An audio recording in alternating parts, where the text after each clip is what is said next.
पहली राखी पर बेटे वर्सेस सास की चहेती बहुओं का पहनावा। और रिया की माँ उसे खींचकर एक थप्पड़ मारती है। उसके भाई भी उससे राखी बंधवाने के लिए मना कर देते हैं। रिया अवाक सी खड़ी रह जाती है। आखिर रिया की माँ उसे राखी के दिन थप्पड़ क्यों मारती है और उसके भाइयों ने उससे राखी बंधवाने से मना क्यों कर दिया? जानने के लिए आइए देखते हैं कहानी को थोड़ा पीछे से। शहर के एक सबसे बड़े और खूबसूरत घर के शानदार लिविंग रूम में शादी की तैयारियां पूरे जोर शोर से चल रही हैं। दादी सास कंचन, ससुर मोहन, सास सावित्री, बड़ा बेटा आकाश और लाडली बेटी आरती सोफे पर एक साथ बैठे हैं। माँ देखो ना, मैंने आने वाली दोनों भाभीियों के लिए कितने सुंदर सुंदर कांच की चूड़ियां और सोने की पॉलिश वाले कंगन वगैरह खरीदे हैं। शादी की सारी शॉपिंग तो लगभग पूरी हो गई है। वाह आरती बेटा, तेरी पसंद तो हमेशा से ही बहुत लाजवाब रहती है। अरे किसी ने यह भी पता किया कि वो दोनों भाई अनुरोध और अभिजीत जो राजस्थान गए हैं बिजनेस के सिलसिले में, वो कब तक आएंगे? आरती तुरंत अपने भाई अनुरोध का नंबर लगाती है। उधर राजस्थान के एक ऑफिस में दोनों भाई बैठकर बिजनेस के बारे में डिस्कस कर रहे थे। तभी आरती का फोन आता है। अनुरोध आरती से बातें करते हुए, भैया आप लोग कब तक आओगे? शादी की सारी तैयारियां पूरी हो गई हैं। पापा और माँ सब आपको पूछ रहे हैं। अरे आरती, बस यहाँ काम चल ही रहा है, थोड़ा बहुत लिखा पढ़ी का काम रह गया है, उसके बाद हम तुरंत गाड़ी पकड़ कर आ जाएंगे। अभिजीत फोन रखता है। तभी पारंपरिक राजस्थानी पहनावे में सजी दो बहनें शीतल और मीनल हाथों में गर्मा गर्म टिफिन लेकर अंदर आती हैं। लीजिए बाबूजी, दोपहर का खाना खा लीजिए। आज तो खाने में हमने राजस्थान की पारंपरिक दाल बाटी और चूरमा बनाया है। हाँ बाबूजी, आप लोग काम बाद में कीजिएगा, पहले गर्मा गर्म खाना खा लीजिए वरना खाना ठंडा हो जाएगा। ऐसा कहकर शीतल और मीनल उन दोनों भाइयों को टिफिन से निकालकर खाना परोस देती हैं। दोनों भाई खाना खाकर दोनों बहनों की तारीफ करते हुए, अरे वाह शीतल, तुम दोनों सचमुच बहुत ही ज्यादा टेस्टी खाना लाती हो। रोज इतना बढ़िया स्वाद रहता है कि भूख बढ़ जाती है। वैसे ये खाना रोज तुम दोनों बहनें ही अपने हाथों से बनाती हो या तुम्हारी माँ बना कर देती हैं? नहीं बाबूजी, सारा खाना हम ही बनाते हैं। हमारी माँ तो बहुत दिनों से बीमार है, लेकिन उन्होंने ही बचपन से हमें ये सब बनाना सिखाया है। हाँ बाबूजी, माँ की तबीयत बहुत खराब रहती है और वो बिस्तर से उठ नहीं पाती, इसलिए सारा काम हम दोनों ही संभाल लेते हैं। बातें करने के बाद शीतल और मीनल दोनों मुस्कुराते हुए बाहर निकलती हैं। तब शीतल मीनल से, मीनल ये दोनों भाई कितने अच्छे हैं ना, हमें इतने अच्छे लोग जिंदगी में इससे पहले कभी नहीं मिले। हाँ दीदी, उन्हें तो शायद कभी जीवन में ये पता भी नहीं चलेगा कि हम दोनों उन्हें पसंद करने लगे हैं। हम उन्हें ये भी तो बता नहीं सकते हैं कहाँ वो इतने अमीर और कहाँ हम गरीब। हम जैसे गरीबों को उन जैसे अमीरों से प्यार करने का कोई हक नहीं है। तो वहीं दूसरी तरफ दोनों भाई खाना खाते हुए आपस में बातें करते हैं। भैया सच में कितना अच्छा खाना बनाती हैं दोनों बहनें, और इस सादगी भरे पारंपरिक पहनावे में भी कितनी सुंदर और सौम्य दिखती हैं। तूने बिल्कुल सच कहा अभिजीत, मुझे वो लड़की बहुत पसंद है शीतल, उसका भोलापन कितना प्यारा है। और मुझे मीनल बहुत पसंद है भैया, बहुत ही समझदार, शांत और संस्कारी लड़की है वो। क्यों ना हम इनके साथ अपने रिश्ते की बात अपने घर पर माँ और पापा से करें? विचार तो बहुत अच्छा है भैया, लेकिन अभी पहले यहाँ का बिजनेस का काम खत्म कर लेते हैं, फिर घर चल के आराम से रिश्ते की बात करेंगे। दोनों भाई काम में लग जाते हैं। अगले दिन दोपहर का वक्त बीत जाता है, लेकिन शीतल और मीनल खाना लेकर ऑफिस नहीं आती। दोनों भाई परेशान हो उठते हैं। भाई वो दोनों आज दोपहर का खाना लेकर क्यों नहीं आई? ऐसा तो कभी नहीं हुआ। मैंने बाहर पूछताछ की तो पता चला कि उनके माँ की अचानक मृत्यु हो गई है।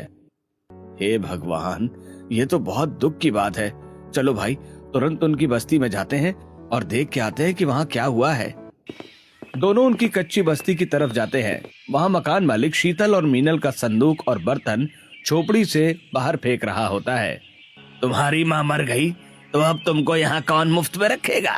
इस झोपड़ी से निकलो बाहर। हम हाथ जोड़ते हैं मालिक, हमें इस तरह घर से मत निकालो। माँ के गुजरने के बाद इस वक्त हम कहाँ जाएंगे? इधर कुछ पड़ोसी वहाँ बाहर खड़े सब कुछ देख रहे थे। दो औरतें आपस में बातें करते हुए, ये दोनों इतनी सुंदर हैं और हमारे यहाँ का माहौल भी बहुत खराब है। ये मकान मालिक भी निकाल ही देगा इनको। बेचारी बड़ी बदनसीब हैं। कहीं ऐसा ना हो कि कोई बदमाश ले जाकर इनको बेच दे। पड़ोसियों की बातें सुनकर अनुरोध और अभिजीत आगे आकर सीधा मकान मालिक के सामने खड़े हो जाते हैं। भाई साहब, आप इन अनाथ लड़कियों को घर से नहीं निकाल सकते। ये रही तुम्हारी उधारी के पैसे और किराया। इन पैसों को रख लो और इन लड़कियों को कुछ दिन तक इसी घर में रहने दो। ठीक है, जब पूरे पैसे मिल गए हैं तो मैं कुछ दिन की मोहलत देता हूँ। मकान मालिक पैसे लेकर चला जाता है। शीतल और मीनल हाथ जोड़कर दोनों भाइयों के सामने खड़ी हो जाती हैं। आप लोगों का बहुत बहुत धन्यवाद बाबूजी, लेकिन कब तक आप इस तरह हमारी मदद करेंगे? शीतल, तुम चाहो तो हम तुमसे शादी करना चाहते हैं। सच कहें तो हमको तुम दोनों बहुत पसंद हो। बाबूजी, आप इतने बड़े घराने से होकर हम जैसी गरीब बेसहारा लड़कियों से शादी करेंगे? हाँ, हम दोनों को तुम दोनों दिल से बहुत पसंद हो। तुम्हारे संस्कार ही हमारे लिए सब कुछ है। ठीक है, हमें तो बिल्कुल मंजूर है। हमें इतना अच्छा और नेक जीवन साथी मिल रहा है, और क्या ही चाहिए। ठीक है, हम आज रात ही होटल से अपने घर वालों से फोन पर बात करके बताते हैं। रात को दोनों भाई अपने होटल के कमरे में आते हैं और शहर में घर पर फोन लगाते हैं। फोन सास सावित्री उठाती हैं। हाँ अनुरोध बेटा, कब तक आ रहे हो तुम दोनों घर? माँ, बस थोड़ा सा काम रह गया है, हम आ जाएंगे। वैसे मैं ये कह रहा था कि हम दोनों भाइयों की शादी आप अपनी पसंद से कर रही हो। यदि आप बुरा ना मानो तो क्या हम दोनों अपनी पसंद की लड़कियों से शादी कर सकते हैं क्या? हमारे खानदान में लव मैरिज नहीं चलती। हमें शहर की पढ़ी लिखी और मॉडर्न बहुएं चाहिए, इसलिए मैं खुद ही तुम दोनों के लिए अपनी पसंद की बहू ढूंढूंगी। बस तुम लोग जल्दी से काम खत्म करके आ जाओ। अनुरोध बात करने के बाद फोन रख देता है और परेशान होकर अपने भाई से, भाई वो तो नहीं हो पाएगा जो हम सोच रहे हैं। माँ तो कभी परमिशन नहीं देंगी। हाँ भैया, माँ हमें कभी भी लव मैरिज की परमिशन नहीं देंगी, लेकिन हम उन दोनों मजबूर लड़कियों को छोड़ भी तो नहीं सकते। हाँ, बात तो तुम्हारी सही है। ऐसा करते हैं कि हम यही मंदिर में शादी कर लेते हैं और सीधे उन्हें अपनी पत्नी बनाकर ले चलते हैं। लेकिन घर पहुंचते ही माँ तो बहुत ज्यादा गुस्सा हो जाएंगी। कोई बात नहीं, कितने दिन गुस्सा रहेंगी। जब वो उनकी अच्छाई देखेंगी तो मान जाएंगी, लेकिन हमें हमारा सच्चा प्यार भी तो मिल जाएगा। अगली सुबह दोनों भाई राजस्थान के मंदिर में पूरे पारंपरिक शादी के जोड़े में शीतल और मीनल से 7 फेरे लेकर शादी कर लेते हैं। इधर शहर में बड़े भाइयों आकाश और विकास की शादी की बारात गाजे बाजे और ढोल नगाड़ों के साथ दुल्हने लेकर वापस घर आ रही होती है। आरती बेटा, जरा बड़े भैया को फोन लगा और पूछ कि वो दोनों कहाँ पहुँचे। तभी आरती अपने भाइयों को फोन लगाती है और उनसे बातें करने के बाद अपनी माँ से कहती है, हाँ माँ, वो बोल रहे हैं कि हम बस घर के मोड़ तक पहुँच ही रहे हैं। इधर बारात की दरवाजे पर गाड़ियां रुकती हैं। दोनों बड़ी बहुएं रिया और तान्या काफी मॉडर्न ड्रेसेस और बैकलेस ब्लाउज वाले लहंगे पहनकर घर की दहलीज पर उतरती हैं, जहां दादी सास कंचन दरवाजे पर ही बारात का इंतजार कर रही होती हैं। सावित्री अपनी सास के पास आकर, देखो कितनी मॉडर्न है मेरी बहुएं, शहर का क्या शानदार पहनावा है। मैं बाकी के 2 बेटों के लिए भी ऐसी ही मॉडर्न बहुएं लाऊंगी। क्या मॉडर्न है, कुछ ज्यादा ही मॉडर्न है। देखो तो कैसे छोटे छोटे कपड़े पहने हैं इन्होंने। अपनी शादी में इतना खुला हुआ बैकलेस लहंगा और बैकलेस ब्लाउज कौन पहनता है? माँ जी, आपको नहीं पता, आप तो रहने ही दो। आप तो पुराने जमाने की हो, आपको आज के नए फैशन और पहनावे की कुछ समझ ही नहीं है।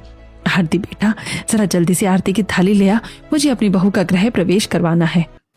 आरती अंदर जाकर जल्दी से पूजा की थाली और कलश लेकर आती है। सावित्री आरती उतारकर और कलश गिरवाकर अपनी दोनों बहू का गृह प्रवेश करवाती हैं। तभी दरवाजे पर एक टैक्सी आकर रुकती है। उसमें से अनुरोध और अभिजीत अपनी नवविवाहिता पत्नियों शीतल और मीनल को पारंपरिक राजस्थानी साड़ी और घूंघट में लेकर आते हैं। माँ, ये दोनों तुम्हारी बहुएं हैं, इनका गृह प्रवेश करवाओ और हमें अंदर आने दो। उसके बाद हम सारी बातें तसल्ली से बताते हैं। क्या गृह प्रवेश? मैं गृह प्रवेश नहीं करवाऊंगी इन देहातनों का। अरे सावित्री बहू, नई बहू को बिना गृह प्रवेश के अंदर लाना अपशगुन होता है। तू नहीं करवाएगी तो मैं करवा देती हूँ इनका गृह प्रवेश। दादी सास कंचन कलश रखकर उन दोनों का गृह प्रवेश करवाती हैं। सब लोग लिविंग रूम में सोफे पर बैठते हैं और दोनों भाई अपनी पूरी कहानी सुनाते हैं। सारी बातें सुनकर सावित्री, तुम चाहे जो कहो, मैं तो इन देहाती बहुओं को कभी एक्सेप्ट नहीं कर सकती। मैं चाहती थी कि मैं अपनी दोनों बड़ी बहुओं की तरह तुम दोनों के लिए भी मॉडर्न बहुएं लाऊं, लेकिन तुमने मेरे सारे सपने तोड़ दिए। सावित्री गुस्से से अंदर चली जाती है और तब कंचन नई बहुओं से, उसकी बातों का बिल्कुल बुरा मत मानना बेटा, आज नहीं तो कल वो ये बात समझ जाएगी कि चारों बहुएं उसके लिए बराबर हैं। बराबर? माय फॉल्ट, हमारा इनसे कोई मुकाबला हो ही नहीं सकता। To much old fashion. चलो तानिया अंदर चलते हैं, कौन इन बोरिंग नई बहुओं के बीच में बैठेगा। और आप लोग भी हमारे साथ अंदर चलिए। रिया और तानिया दोनों अपने अपने पतियों को लेकर अपने अपने कमरों में चली जाती हैं। तब मोहन अपनी दोनों बहुओं से, बहू रात काफी हो चुकी है, तुम लोग भी अपने अपने कमरे में जाकर आराम करो। सभी अपने अपने कमरे में जाकर आराम करते हैं। अगली सुबह सूरज की पहली किरण के साथ ही शीतल और मीनल उठ जाती हैं।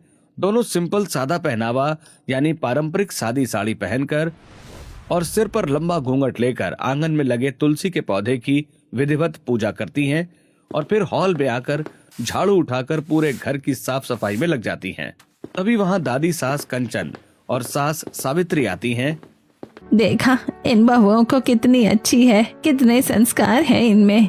ये सुबह से उठकर ही तुलसी पूजा भी कर ली इन्होंने और घर की साफ सफाई में भी लगी हुई है। अब ये गवार है, ये सब काम नहीं करेंगी तो और कौन करेगा। इनका पहनावे ही इन्हें गवार दिखाता है। अभी देखते जाओ, मेरी दोनों मॉडर्न बहुएं सोकर उठकर आएंगी तो उनके जलवे ही अलग होंगे, उनकी बात ही अलग होगी। तभी रिया और तान्या मॉडर्न नाइटी पहनकर हाथ में स्मार्टफोन चलाते हुए अलसाए कदमों से हॉल में आती हैं। सासू माँ, अभी तक हमारे कमरे में ग्रीन टी क्यों नहीं पहुंची? इस घर के सारे नौकर कहाँ मर गए हैं? कौन से नौकरों की बात कर रही हो बहू? तुम्हारा पति कोई शहर का लाट साहब या कमिश्नर थोड़ी है जो नौकर लगे हो। हमारे यहाँ तो बहुएं ही सारा काम करती हैं। क्या काम? हमसे तो ये सब काम वाम नहीं होगा। अरे बेटा तुम लोग चिंता मत करो, मैं खुद तुम लोगों के लिए ग्रीन टी बना कर देती हूँ। तुम लोग ग्रीन टी पी के जल्दी से चेंज करके आ जाओ।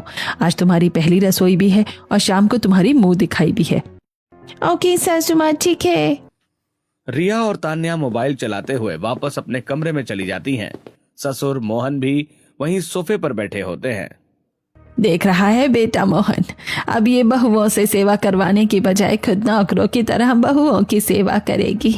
सही कह रही हैं माँ, सावित्री को बहुओं को इतना सिर पर नहीं चढ़ाना चाहिए। तो क्या हो गया, अपनी पसंद की बहुओं के लिए मैं इतना तो कर ही सकती हूँ। आज मैं कर रही हूँ, कल को वो भी करेंगी।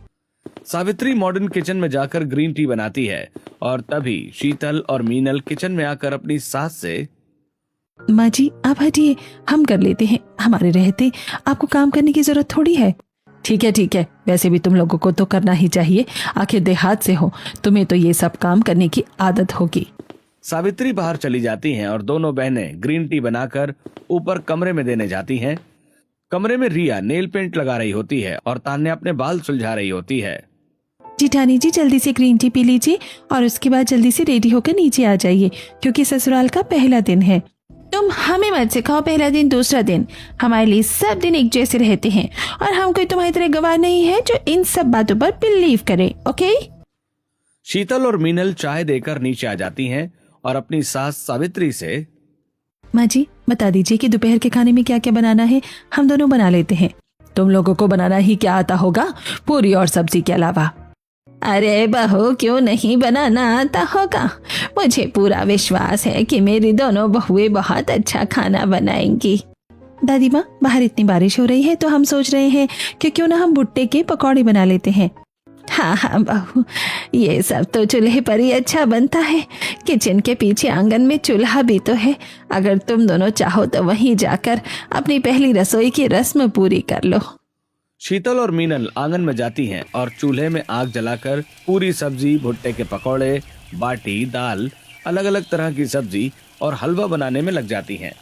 इधर रिया और तान्या मॉडर्न साड़ी पहनकर नीचे हॉल में आती हैं। अरे राम राम राम, क्या हो गया आजकल की बहुओं को, कैसे कपड़े पहन लिए तुमने? तुम्हारे ब्लाउज की आस्तीनें कहाँ गई? ओफो दादी माँ, you are too much old fashion. ये मॉडर्न कपड़े हैं, ऐसे ही लगते हैं, और वैसे भी हमने साड़ी तो पहनी है ना। हाँ माँ जी, मेरी बहुएं सही बोल रही हैं, मॉडर्न है वो। कोई आपकी बहुओं की तरह घाघरा चोली और ऐसे पुराने डिजाइन के कपड़े थोड़ी पहनेंगी। जाओ बहुओं, तुम लोग भी अपना खाना बना लो। ठीक है सासू माँ। रिया और तान्या किचन में जाती हैं और नूडल्स, मंचूरियन, बर्गर और मोमोज बनाने लगती हैं।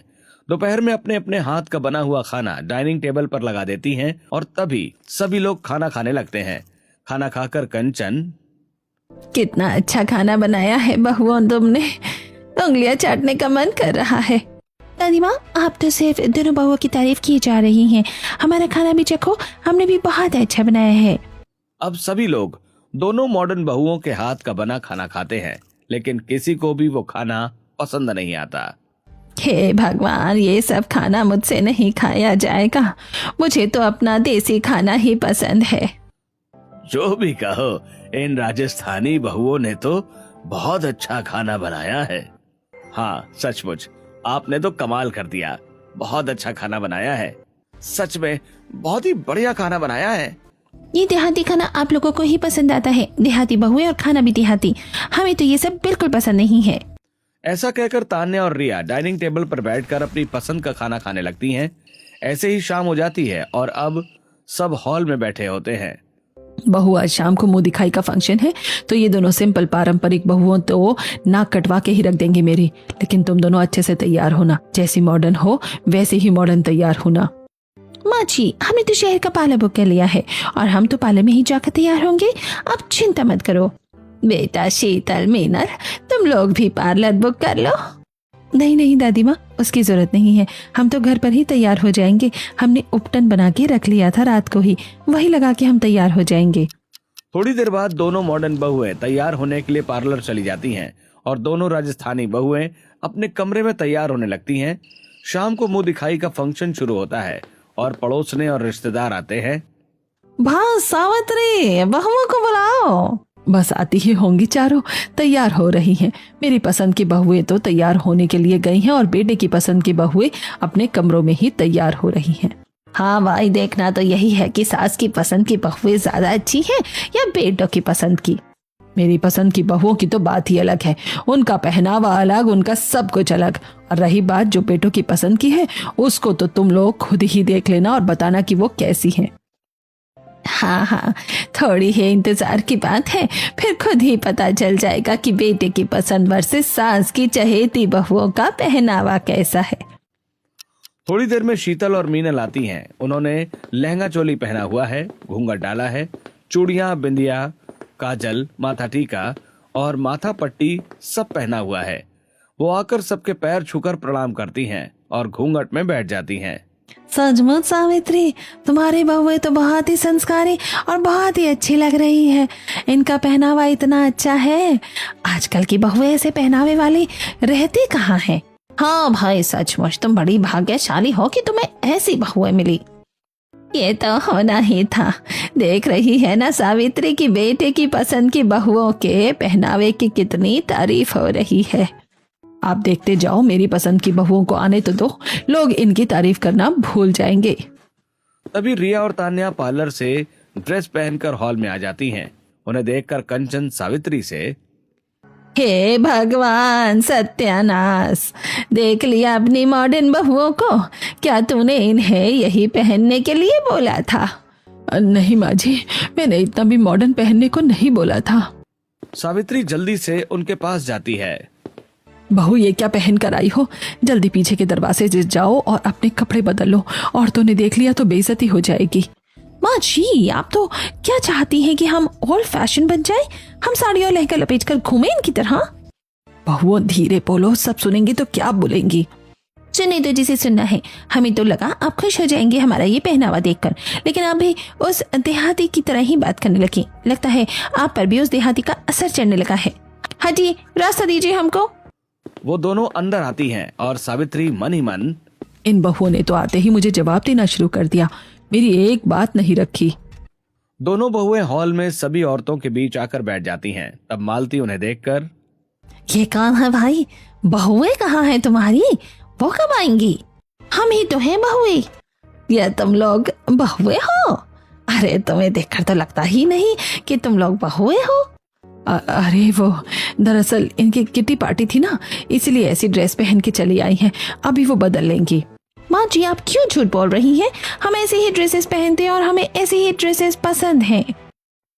हे भगवान, आजकल की तो शर्म नाम की कोई चीज ही नहीं बची भाई।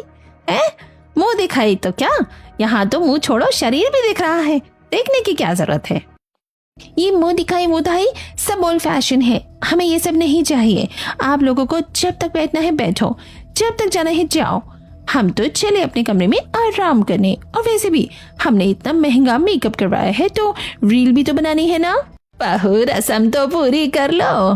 दादी माँ, इन सब फालतू रस्मों के लिए हमारे पास टाइम नहीं है। रिया और तान्या मुंह बनाकर ऊपर कमरे में चली जाती हैं। भाई सावित्री, तुम्हारी बहुएं तो कुछ ज्यादा ही मॉडर्न है। ऐसी मॉडर्न बहुएं भी भला किस काम की जो सास की इज्जत ही ना करे। चाची जी, दरअसल वो माँ जी को टाइम नहीं मिला उनके लिए ड्रेस लाने का, और उन्हें समझ नहीं थी, इसलिए वो वैसे कपड़े पहन कर आ गई। देखा तुम्हारी ये बहुएं कितनी अच्छी हैं कि उनके ऐप ढकने की कोशिश कर रही हैं। खैर चलो, तुम लाई हो अपनी पसंद की बहुएं तो निभाना भी तुम्हें ही है, हमें क्या भाई। चलो चलो घर चलते हैं। सब औरतें उठकर चली जाती हैं।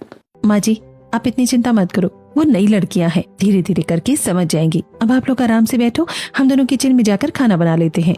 ऐसा कहकर शीतल और मीनल दोनों किचन में चली जाती हैं।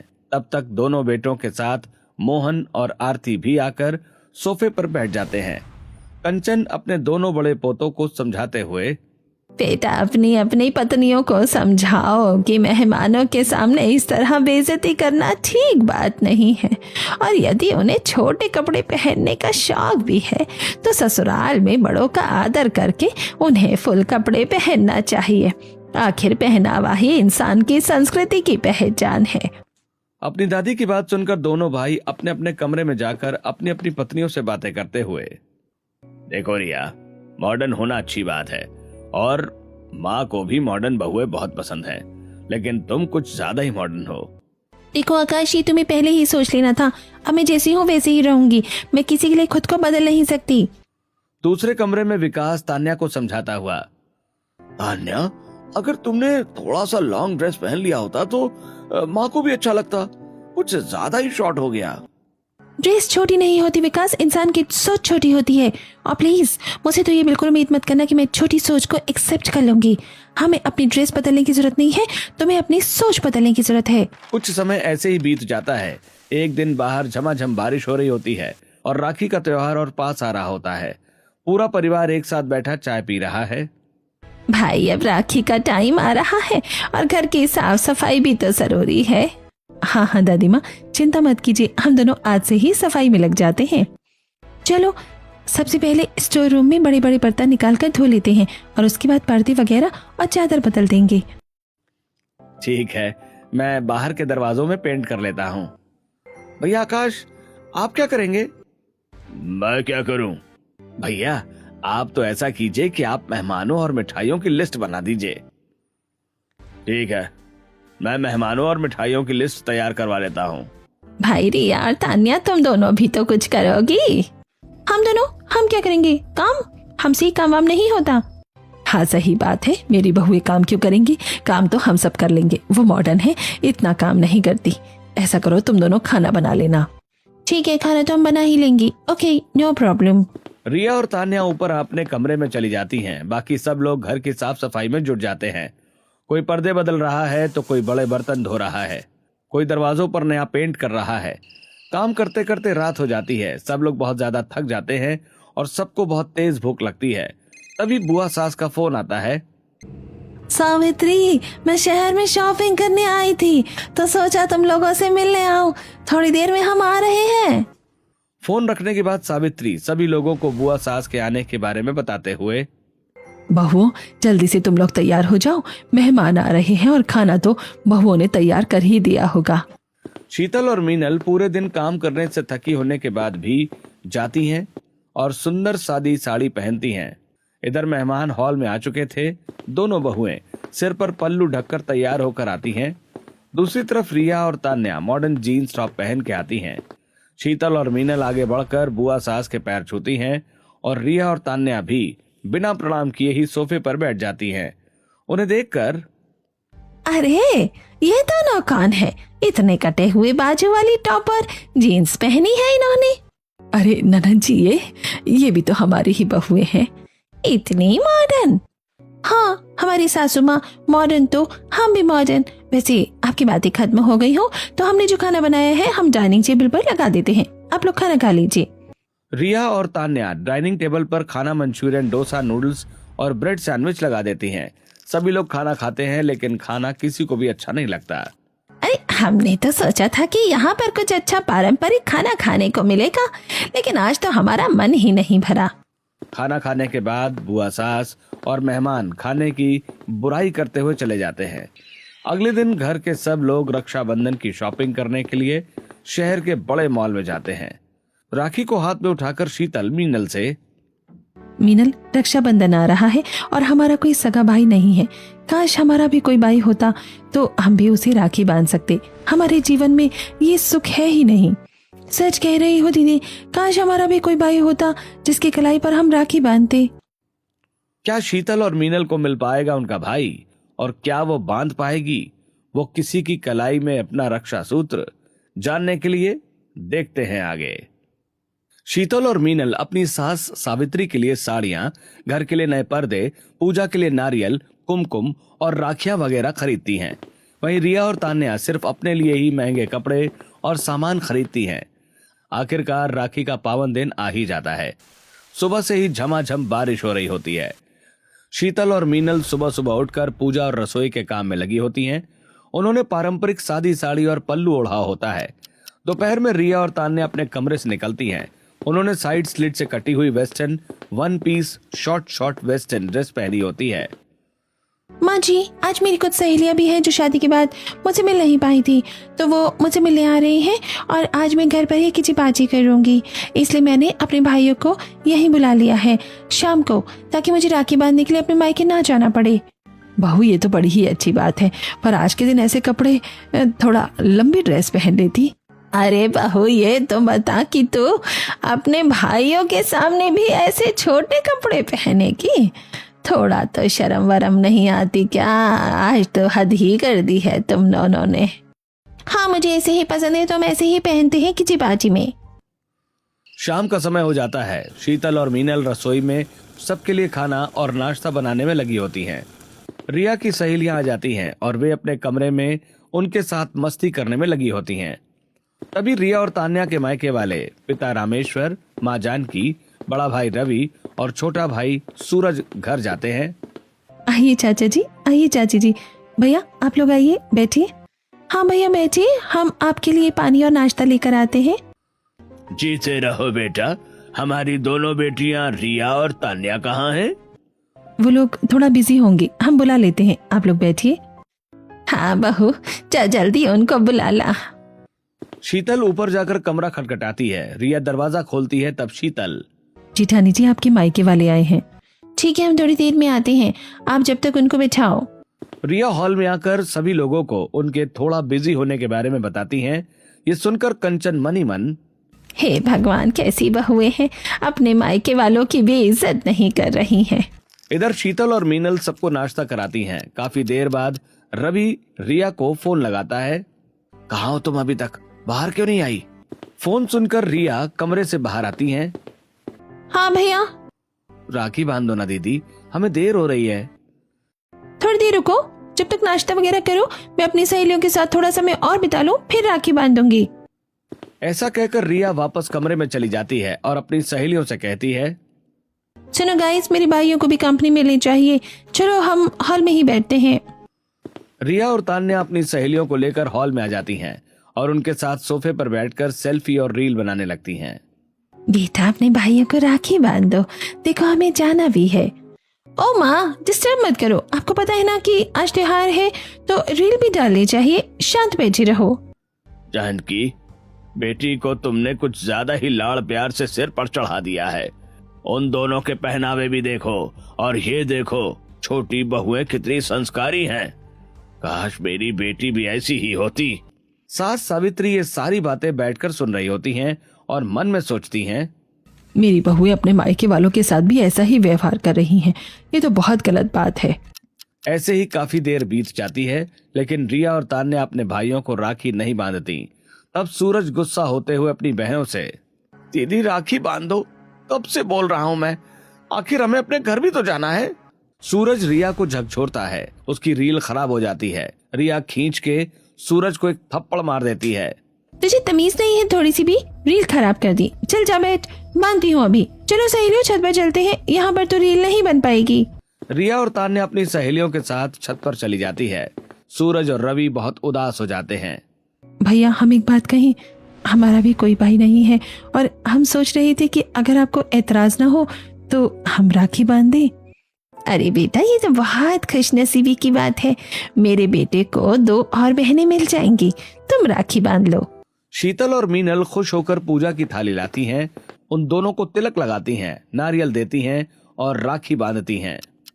हम बहुत भाग्यशाली हैं कि हमें आज हमारे भाई मिल गए। तभी रिया और तान्या छत से नीचे आती हैं और ये देखकर भड़क जाती हैं। हाउ डेयर यू, तुम्हारी इतनी हिम्मत कैसी हो कि तुम मेरे भाई को अपने गंदे हाथों से, इन गवारों देहाती हाथों से राखी बांधो। कैसी बातें कर रही हैं जेठानी जी, भाई तो किसी को भी बना सकते हैं। राखी का धागा ही ऐसा होता है कि जिसके हाथों में अगर इसको बांध दिया जाए तो ये जीवन भर का अमर रिश्ता होता है, और मैं तो रिश्ता बनाना चाहती हूँ। तुम जैसी गवार का मेरे भाई से कोई रिश्ता नहीं हो सकता, समझी ना? बहू ये तुम कैसी बदतमीजी कर रही हो। आप चुप रहिए, आपको नहीं पता है कि इनके साथ कैसा व्यवहार करना है। रिया जैसे ही अपनी देवरानी को थप्पड़ मारने के लिए हाथ उठाती है, उसकी माँ जानकी उसका हाथ पकड़ लेती है और खींच के रिया को थप्पड़ मार देती है। तुमने 4 किताबें क्या पढ़ ली, तुम इतनी बदतमीज हो गई। तुम्हारे जैसी बदतमीज बहनें हमें चाहिए ही नहीं। तुमने आज हमारा सिर हमेशा के लिए झुका दिया है। हमें तो ऐसी संस्कारी बहनें चाहिए। आज के बाद आप ही हमारी असली बहनें हो और इनसे हमारा कोई रिश्ता नहीं है। मैं तुम्हें अपनी पसंद से जरूर लेकर आई थी, लेकिन तुम्हारे पहनावे और तुम्हारे बिहेवियर ने आज मेरा सर भी हमेशा के लिए झुका दिया। आज मैं इन दोनों को दिल से अपनी बहू एक्सेप्ट करती हूँ। तभी आकाश और विकास जो पीछे खड़े थे और सब कुछ देख रहे थे, वो सामने आकर कहते हैं, हमने सोचा आज नहीं तो कल तुम दोनों सुधर जाओगी, लेकिन तुम सुधरी नहीं। तुम सिर्फ अपने आप से प्यार कर सकती हो। अब हम भी तुमसे कोई वास्ता नहीं रखेंगे। हाँ बिल्कुल सही कहा भैया ने। रिया और तान्या बहुत दुखी हो जाती हैं और हाथ जोड़कर रोने लगती हैं। हमें माफ कर दो, हमसे गलती हो गई। आज हमें समझ में आ गया कि रिश्तों की कीमत क्या होती है। हमें माफ कर दीजिए, हम आगे से कभी ऐसा नहीं करेंगे। जब कोई माफी मांगता है तो माफ कर देने वाला महान होता है, और अगर अपनों की गलती को अपने ही लोग माफ नहीं करेंगे तो कैसे चलेगा। हाँ माँ जी, आज त्योहार का दिन है, इन्हें माफ कर दीजिए। शीतल और मीनल के समझाने पर सब लोग रिया और तान्या को माफ कर देते हैं। फिर रिया और तान्या भी अपने भाइयों को राखी बांधती हैं और सब मिलकर खुशी खुशी त्योहार मनाते हैं।